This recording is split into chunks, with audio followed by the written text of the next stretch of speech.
Hello friends, movies all about আপনাদের স্বাগত।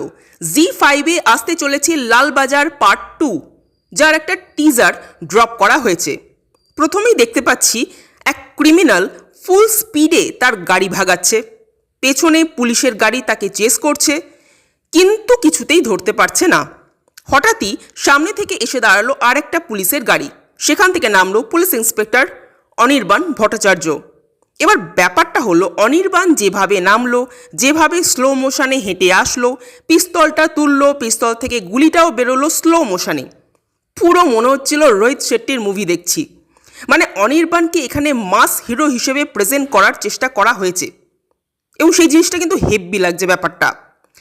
আচ্ছা, এই অবধি ভালো, কিন্তু তারপরই যখন সামনাসামনি অনির্বাণ হেঁটে আসছেন, তার ফেশিয়াল এক্সপ্রেশনটা দেখা যাচ্ছে, তখনই মনে হচ্ছে না, মাস হিরো হতে অনির্বাণের এখনও সময় লাগবে। যদিও এইটুকু টিজার দেখে বোঝা যায় না অনির্বাণ একজন ভালো অভিনেতা, সো অভিনয়ের মাধ্যমে পুল অফ করে দেবেন হয়তো, কিন্তু যদি সত্যি সত্যিই তাকে মশালা ফিল্ম করতেই হয়, তবে কিন্তু তার এক্সপ্রেশন, বডি ল্যাঙ্গুয়েজ তাকে চেঞ্জ করতেই হবে। যে স্টাইল আমরা দেবজিৎ বা অঙ্কুশের মধ্যে দেখতে পাই, সেই স্টাইলের ধাঁচে কিন্তু অনির্বাণকে নিজেকে গড়ে নিতে হবে। বাট যাই হোক, এইটুকু বলতে পারি যে অনির্বাণকে যে মাস হিরো হিসেবে ভাবা হয়েছে, এটাই অনেক বড় ব্যাপার। এবার দেখা যাক কি হয়। আপনাদের টিজারটা কেমন লেগেছে কমেন্ট করে জানবেন, আর আমাদের ভিডিও ভালো লেগে থাকলে প্লিজ লাইক করে সাবস্ক্রাইব করতে ভুলবেন না। Thank you.